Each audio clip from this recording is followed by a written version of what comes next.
My girlfriend called me ugly in front of her friends and dumped me at a restaurant, leaving me to pay for the dinner. As she walked away, she loudly said, "A guy like you should be grateful I even dated you." I smiled and calmly waited. This morning, my phone blew up with 13 missed calls. You guys, I'm still processing what happened last weekend. I keep replaying it in my head and wondering if I somehow imagine the whole thing. But nope. My maxed out credit card and the ice cream stains on my couch confirm it was very real. For context, I had been with Rachel for 2 years. 2 years. Not some casual fling or whatever. We had the whole routine down. Netflix marathons on Sundays, awkward holiday dinners with both families, even that weird couples yoga class she insisted on trying, which we both sucked at, TBH. Things weren't perfect between us, are they ever? But I thought we were solid. We had talked about maybe moving in together this summer. She had these little annoying habits, leaving her socks literally everywhere, texting during movies, and making these helpful comments about my appearance. Stuff like, "That shirt makes your arms look bigger," or "Have you thought about trying a different hairstyle?" I always brushed it off as her being honest. Pass me with such a doormat. So last Friday, Rachel texted me about this dinner with some work friends.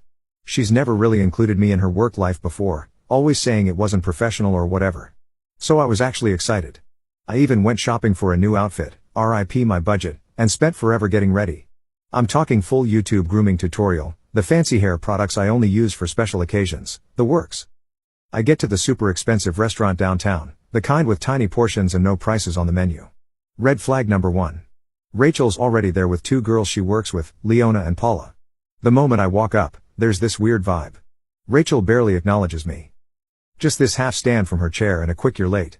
I was literally 2 minutes late because parking was impossible. I sit down and she looks at my outfit and goes, "Oh, you wore that?" Not quietly either. Her friends exchange this look, and I immediately feel my face getting hot. For the record, I was wearing a dark blue button-up that I thought looked nice, nothing crazy or inappropriate.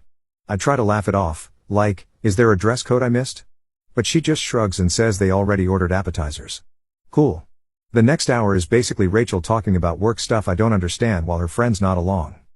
Whenever I try to join the conversation, Rachel either talks over me or explains why I'm wrong about whatever I just said.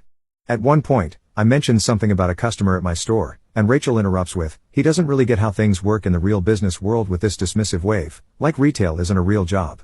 I've been a manager for 3 years. I'm sitting there getting more uncomfortable, wondering if Rachel's always been this condescending and I just never noticed, or if she's showing off for her friends. Either way, not a great look.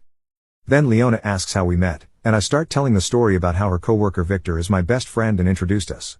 Rachel cuts me off mid-sentence and says, "Yeah. Victor felt bad for him. I was doing a favor, really." Then, laughs. You guys. My stomach literally dropped.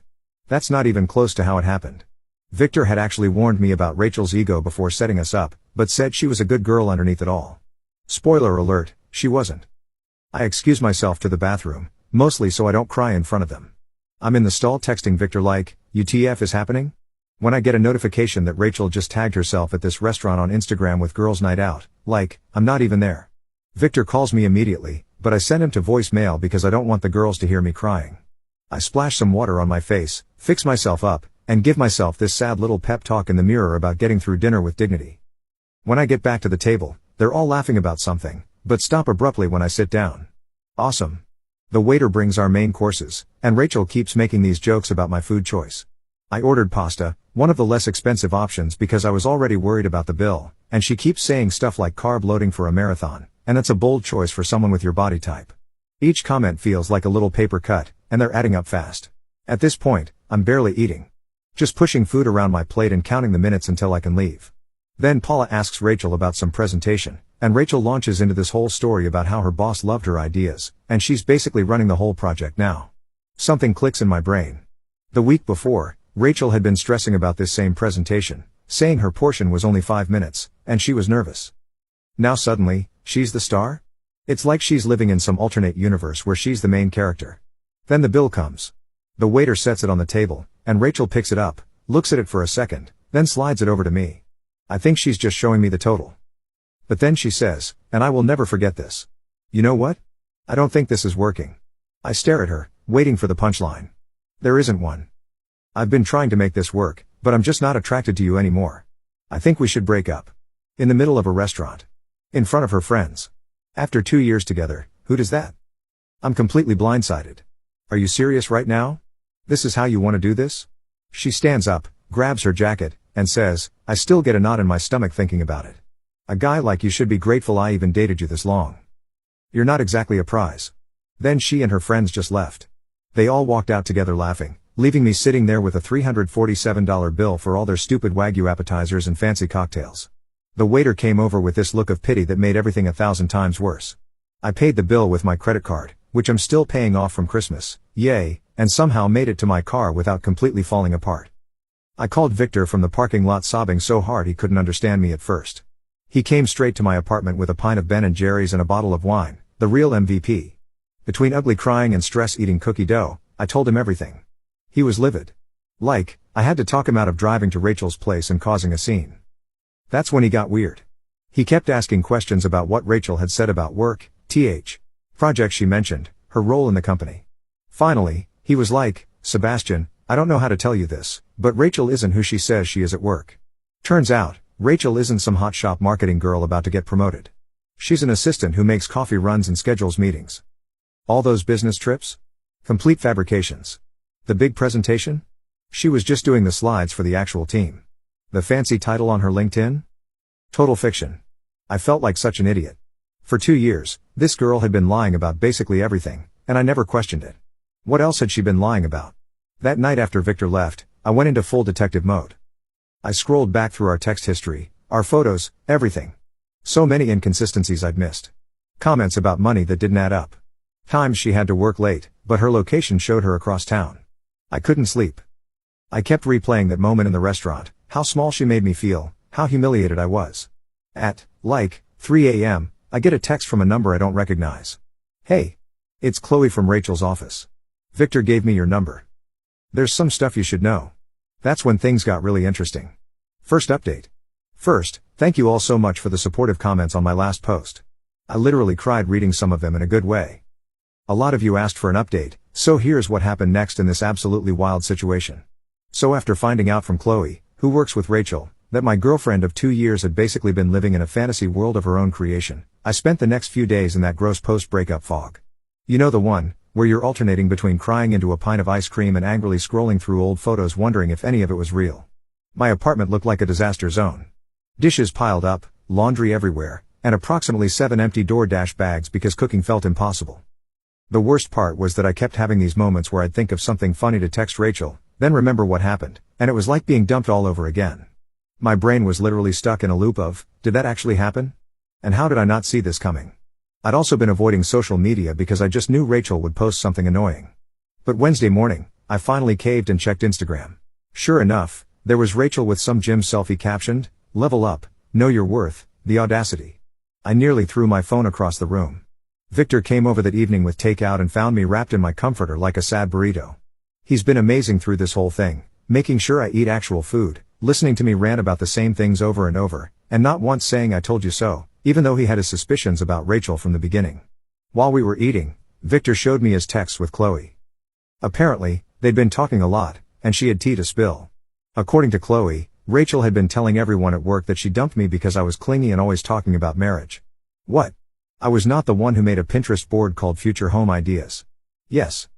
Rachel actually had one of these, which she claimed was research for some work project. Then Chloe dropped the real bombshell. Rachel wasn't just lying about her job title. She was currently on probation for taking credit for other people's work and might actually get fired soon. All those late nights working, she was frantically trying to fix mistakes before anyone noticed. Those business trips, complete fiction. I was still processing all this when my phone rang. It was Tom, Rachel's dad. I almost didn't answer, awkward, but figured I should be an adult about this. Tom has always been super sweet to me. Remembers my birthday and actually asks questions about my life, kind of sweet. He sounded concerned and asked if everything was okay between me and Rachel. Apparently, she told her family we had a little fight, but everything was fine. A little fight? The woman publicly humiliated me, dumped me in front of her friends, and stuck me with a massive bill. I tried to keep it vague, saying we were taking some space because I didn't want to put him in the middle.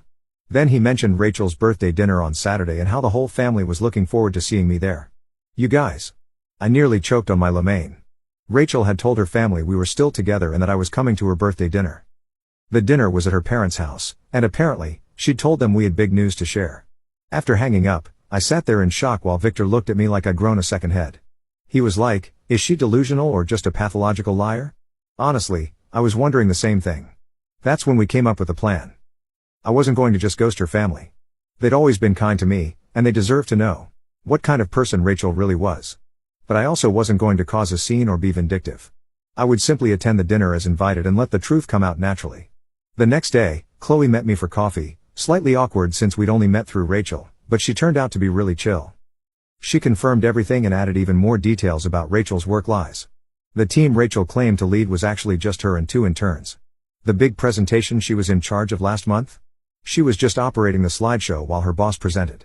Chloe seemed genuinely upset on my behalf, saying she'd always thought Rachel's stories about me seemed off.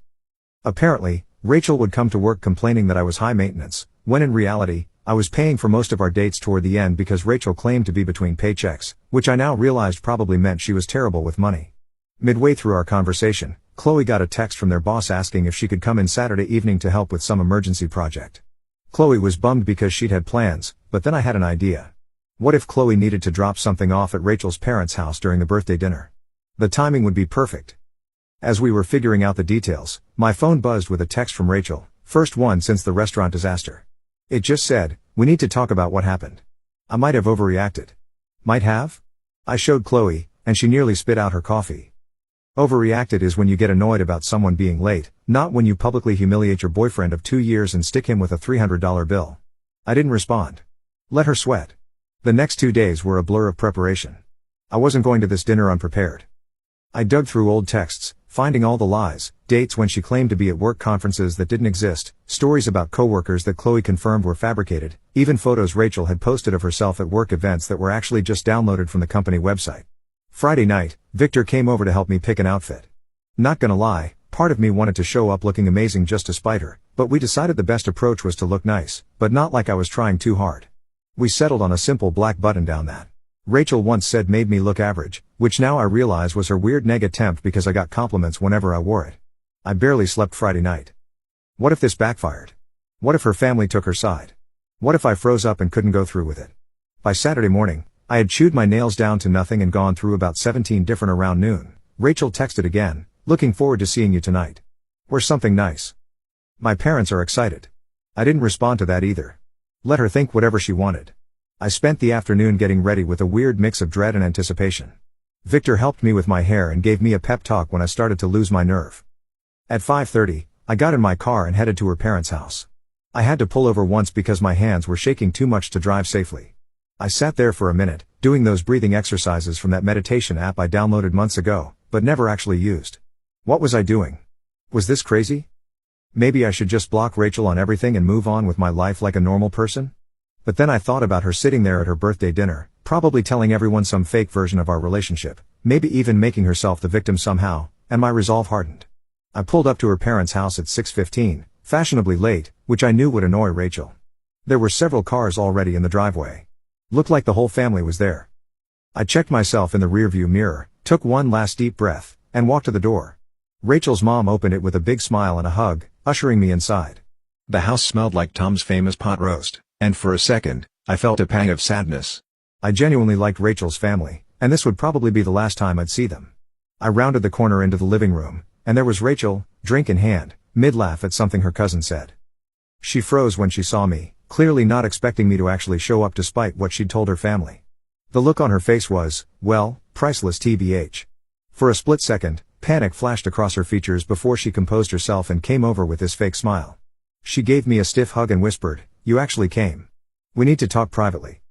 I just smiled and said loud enough for everyone to hear that I wouldn't miss her birthday for anything, especially since she'd been telling everyone we had big news to share. The color drained from her face. Tom clapped his hands excitedly and asked if this was what he thought it was. Rachel's brother gave me a knowing look. Her mom started joking about finally getting grandkids. Rachel gripped my elbow a little too tight and tried to steer me toward the hallway, but her dad called out that dinner was ready, and everyone needed to sit down. As we all took our seats around the dining table, with Rachel nervously watching my every move, my phone buzzed with a text from Chloe. On my way. 15 minutes out. Rachel leaned over and hissed, "What are you doing here?" I thought after the restaurant. I just smiled sweetly and said loud enough for everyone to hear. "Oh, I wouldn't miss the chance to tell your family about what happened at that restaurant, Rachel." I'm sure they'd love to hear that story. The look of absolute panic on her face as her dad started bringing out the food? Worth every second of anxiety it took to get there. Game on. Second update. I'm finally ready to share what happened at Rachel's birthday dinner. Sorry for the delay. I needed a mental health day after all this drama. Plus, my Wi-Fi has been acting up because my neighbor borrowed my password and apparently downloaded the entire internet. Where did we leave off? Right. Me sitting at the dinner table with Rachel's family while she panicked about what I might say. So there I was, surrounded by Rachel's family. Her parents Tom and Ruth, her brother Kyle, her grandpa, and two cousins whose names I always mix up. The table was loaded with Tom's famous pot roast, those buttery mashed potatoes I've literally dreamed about, and a fancy salad that nobody was going to eat but everyone would pretend to appreciate. The first 20 minutes were straight up awkward. Rachel kept trying to control the conversation while shooting me these warning glances. I just smiled and passed the bread rolls, enjoying the way her left eye twitched every time I opened my mouth. Petty? Maybe? Satisfying? Absolutely. Tom kept the conversation flowing. Bless him. He asked about my family, my job, the usual small talk. When he mentioned how proud they all were of Rachel's big promotion, I nearly choked on my water. I glanced at Rachel, whose face had gone the exact shade of the beets on the table. Rachel jumped in, talking about how her team was crushing their targets and how her boss was practically grooming her for senior management. I just nodded along, watching her dig herself deeper with each word. Ruth, who's always been the quiet type, suddenly asked Rachel about the Johnson account. Apparently, Rachel had been telling her mom about some huge deal she was supposedly leading. Rachel's answer was so vague, it could have been a horoscope. Something about strategic pivots and leveraging core competencies that literally meant nothing. Her brother Kyle caught my eye across the table. He's always been the skeptical one in the family, the type to Google facts during arguments and call people out on their BS. He raised an eyebrow at me like, is she for real right now? That's when Tom brought up the future. He asked us about our big news and whether it had anything to do with us taking the next step. Rachel nearly dropped her fork and mumbled something about it not being the right time to discuss it. Her grandpa, who has zero filter and is my absolute favorite person in her family, cuts in with, so are you two moving in together or what? Because Rachel said you were looking at apartments together. Again, news to me. The furthest we'd gotten in that conversation was me once saying, maybe we should think about combining our Netflix accounts to save money. Rachel tried steering the conversation back to herself, talking about how her boss had given her a company card for business expenses. I couldn't help myself. I asked what kind of expenses she was authorized to approve. She stammered something about client dinners and team outings. That's when I casually mentioned, oh, speaking of dinners, Rachel took me to this amazing restaurant last week. What was it called again, honey? The one where you met up with Leona and Paula? The color drained from her face faster than my phone battery on TikTok. Seriously, my phone can't handle more than 20 minutes of scrolling before dying. Anyone else? Before she could respond, the doorbell rang. Perfect timing. Tom went to answer it, and I heard his delighted, "Oh, Chloe." What a surprise. Rachel looked like she might actually pass out. Chloe walked in with a folder, all professional, in her button-up shirt. She apologized for interrupting the birthday dinner, but said she had some work documents Rachel needed to sign urgently for Monday morning. Tom, being the perfect host, immediately invited her to join us for cake later. Rachel tried to usher Chloe toward the front door, but Ruth insisted they could handle work stuff right there at the table since we're all family here. Chloe sat down in the empty chair beside me, which I'd strategically saved NGL. Rachel was gripping her fork so hard I thought it might bend. That's when Ruth asked Chloe how the big presentation went, the one Rachel had apparently been leading. Chloe looked confused for a second before catching on. She glanced at me then at Rachel, and I could see her making a decision.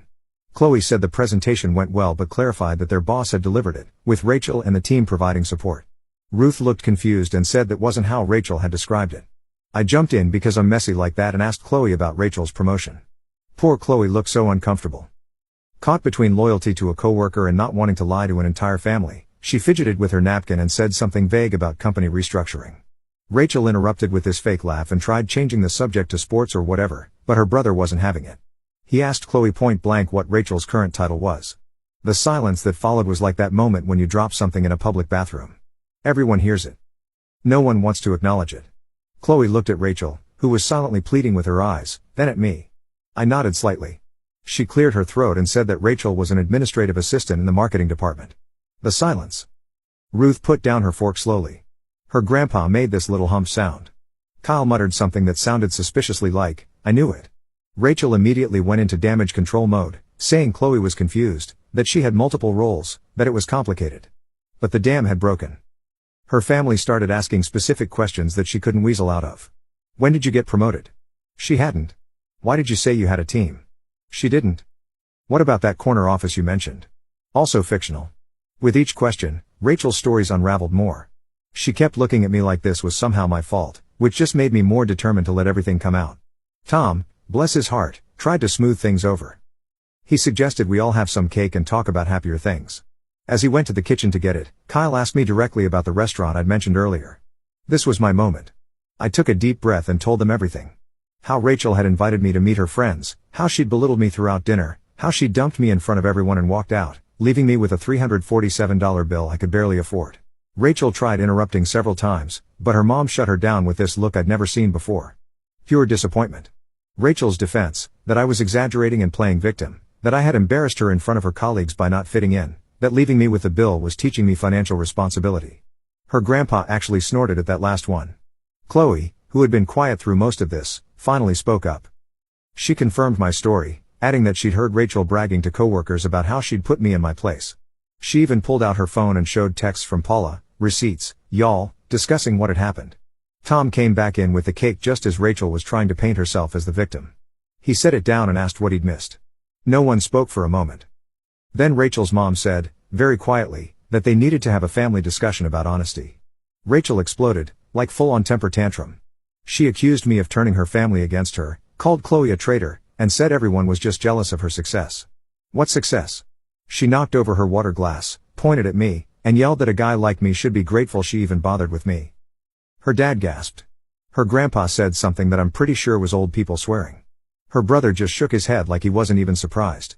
I stayed calm somehow and said that the only thing I was grateful for was finally seeing who she really was. Rachel stormed out, slamming the door so hard that one of Tom's decorative plates fell off the wall and cracked. The aftermath was weirdly peaceful. Tom apologized to me like 50 times. Ruth looked tired and sad. Kyle helped clean up the spilled water. Chloe apologized for her part in the awkwardness but said she couldn't stand by while Rachel lied to everyone. Then the strangest thing happened. Instead of asking me to leave, they insisted I stay for cake. We all sat there. Rachel's ex-boyfriend, her coworker, and her family, eating birthday cake without the birthday girl. In any other situation, it would have been the most awkward thing ever. But somehow, it wasn't. After cake, I helped Tom clean up in the kitchen. He kept apologizing and saying he had no idea Rachel had been lying about so much. He seemed genuinely heartbroken, not just about what she'd done to me, but about who his daughter had become. I felt bad for him tbh. No parent wants to realize their kid is, well, kind of terrible. He asked me quietly if there had been signs before. And I admitted that looking back, there were red flags I'd ignored because I wanted to believe the best about her. When I was getting ready to leave, Rachel's mom pulled me aside. She thanked me for my honesty and apologized for what her daughter had done. She seemed so defeated, like she was trying to figure out where they'd gone wrong in raising her. I assured her it wasn't their fault. Rachel had made her own choices. Chloe offered to walk me to my car, probably sensing I needed a moment to process everything. As we walked down the driveway, she mentioned that Rachel had been having problems at work for months, taking credit for other people's ideas, lying about her contributions, even faking emails from clients. She was actually on her final warning before potential termination. Suddenly, Rachel's desperate need to appear successful made a twisted kind of sense. Her whole identity was built on this fake image of success and status. When I thought about it that way, I almost felt sorry for her, almost. I thanked Chloe for backing me up and drove home in a weird state of emotional exhaustion mixed with relief, like when you finally take off uncomfortable shoes at the end of the day. Sorry for the weird analogy, but y'all know what I mean. When I got home, I had 3 missed calls from Victor wanting updates. I was about to call him back when my phone buzzed with a text from Rachel. You've ruined everything. This isn't over. I didn't respond, just blocked her number, and made myself some tea. I should have been scared or upset, but honestly, I just felt tired and maybe a little proud of myself for standing up to her. I thought that was the end of it. I really did. But this morning, my phone blew up with 13 missed calls from Rachel's dad, her brother, Chloe, and several numbers I didn't recognize. Something had happened overnight. And based on the increasingly frantic voicemails, Rachel had completely lost it. Last update, I'm finally ready to explain about those 13 missed calls. Thanks for being patient while I processed everything that happened. Also sorry for the delay. My laptop decided to do a surprise 4-hour update right when I sat down to write this. So where were we? I woke up Sunday morning after the birthday dinner disaster to find my phone blowing up with calls from Rachel's family and Chloe. At first, I legit thought someone had died or something. My stomach did that awful dropping thing as I scrolled through the notifications. 5 missed calls from Tom, 3 from Kyle, 2 from Chloe, and 3 from numbers I didn't recognize. I called Tom back first because he seemed the most worried based on his voicemails, which were just variations of Sebastian. Please call me as soon as you can. He picked up on the first ring sounding exhausted. Apparently, after Rachel stormed out of the birthday dinner, she'd gone on a complete bender. She'd shown up at her ex-boyfriend's apartment at, 2 a.m. drunk and ranting about how I'd ruined her life. The ex, who I didn't even know existed tbh, was understandably freaked out and called Kyle, who had to go pick her up. But that wasn't all. Rachel had also spent the night sending unhinged messages to practically everyone we knew. She'd texted Chloe threatening to ruin her at work.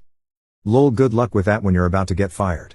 She'd posted this long rambling status on Facebook about how she was surrounded by snakes, and people would regret betraying her. Most concerning was that she'd posted my address in a private message to her friend Paula, saying she was going to make me pay for humiliating her. Paula, who apparently has some moral compass, immediately called Tom and forwarded the message, which is why he was trying so desperately to reach me. I was sitting on my couch in my ratty old pajamas, hair still in yesterday's messy bun, trying to process all this information while Tom apologized approximately 50 times for his daughter's behavior. I should have been scared, I guess. But honestly, I just felt tired. Like, when your phone is stuck at 1% battery for hours, just waiting for it to finally die so you can charge it and move on. Tom insisted on coming over just to make sure I was okay, which was super sweet, but also made me panic clean my apartment. Nothing motivates tidying up like knowing someone's dad is about to see your living space. Am I right? I was literally throwing dirty laundry into my closet and scrubbing dried toothpaste off the bathroom sink when my doorbell rang. It wasn't just Tom. Kyle was with him too. They brought coffee and those little pastries from the bakery near their house, which, not gonna lie, might be what I miss most about being with Rachel. We sat at my tiny kitchen table with the wobbly leg that I've been meaning to fix for months, and they filled me in on the Rachel situation. According to Kyle, this wasn't the first time Rachel had lied about her life. In college, she'd apparently told everyone she was on the softball team when she'd actually been cut during tryouts. She'd once claimed to be talking to a popular guy who had no idea who she was. There was a whole pattern of her creating this fictional version of herself that was more successful, more popular, more everything. As they were talking, my phone kept buzzing with texts from friends who'd seen Rachel's social media meltdown. Victor was freaking out, wanting to come over with his girlfriend who does kickboxing just in case. He watches too many crime shows, I swear. My group chat was blowing up with confused messages about the dramatic subtweets Rachel was posting. That's when my doorbell rang again. I literally froze, wondering if it was Rachel. Kyle peeked through the blinds and let out a long breath. It was Chloe. Apparently, Rachel had been blowing up her phone all morning too, and Chloe wanted to warn me in person since Rachel had mentioned paying me a visit. So there we all were, me, Rachel's dad, her brother, and her coworker, sitting in my living room on a Sunday morning, trying to figure out what to do about this woman-child throwing a tantrum because she got caught in her lies. If it wasn't so stressful, it would have been hilarious. Like, imagine explaining this situation to someone who wasn't there.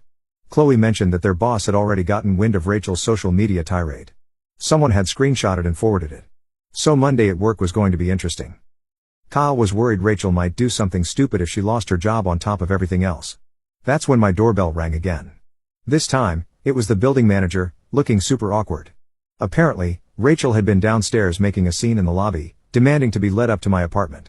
The manager had refused, bless him, and threatened to call the police, at which point Rachel had stormed off, but not before yelling that I was a lying bastard loud enough for the entire first floor to hear. Tom looked devastated. He kept apologizing and saying he didn't know where they went wrong with her. I felt terrible for him. Imagine realizing your adult daughter is basically a walking red flag. Kyle was more practical, suggesting I document everything just in case Rachel's behavior escalated. We were all sitting there trying to figure out what to do when my phone buzzed with a notification. Rachel had tagged me in an Instagram story. Against my better judgment and everyone in the room telling me not to look, I opened it. It was a photo of me from early in our relationship, sleeping on her couch with my mouth open, captioned, "Mr. Perfect who ruined my birthday isn't so perfect. A guy like you should be grateful anyone took pictures of you at all." Like, that was her big revenge? A slightly unflattering photo from 2 years ago? I actually laughed out loud, which wasn't the reaction Tom was expecting. But honestly, if that was the worst she could do, I was going to be fine. Just as we were discussing next steps, there was a loud pounding on my door. We all jumped. Then we heard Rachel's voice, slurring slightly. "I know you're in there. Open the door." Chloe immediately stood up like she was going to confront Rachel, which was sweet, but unnecessary. I was already calling the building security guard, perks of a slightly more expensive apartment building. Rachel kept pounding and yelling, and I could hear my neighbor's door open as she came out to see what the commotion was about. By the time security arrived, Rachel had moved on to kicking the door. The security guard didn't mess around. He told Rachel to leave or he'd call the police. There was some back and forth that I couldn't quite make out, then silence. The guard knocked gently and let me know Rachel had left the building but was still in the parking lot, possibly waiting. Tom was mortified. He insisted on going down to deal with his daughter himself. And honestly, I was happy to let him. He was so upset that Ruth, Rachel's mom, had to come pick them both up. The whole situation was just sad. After they left, Chloe and I sat on my couch in stunned silence for a bit. She finally broke it by asking if I had any alcohol, which felt like the appropriate response to the morning we'd had. We split a bottle of wine I'd been saving for a special occasion, and this definitely counted. By the time Chloe left, it was late afternoon, and I was emotionally exhausted. Victor came over and stayed the night just in case Rachel decided to make a return appearance. She didn't. Thankfully. We ordered pizza, watched bad reality TV, and tried to process the absolute soap opera my life had become. The next few weeks were, well, an adjustment. Rachel got fired from her job after failing to show up for 3 days and sending inappropriate emails to several coworkers. She moved back in with her parents temporarily, which I only know because Kyle and I have kept in touch. He's actually pretty cool. We get coffee sometimes. Rachel tried to contact me a few more times, leaving voicemails that ranged from angry to tearful to weirdly nostalgic. I saved them all just in case, but never responded. She created a few fake Instagram accounts to message me, but they were so obviously her, who else would write "you're making a big mistake with that spelling error," that I just blocked them instantly. The weirdest part was running into her at Target about a month later.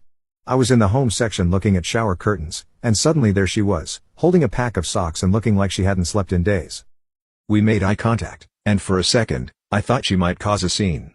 Instead, she just turned around and walked away, leaving her shopping basket right there in the aisle. That was 3 months ago now.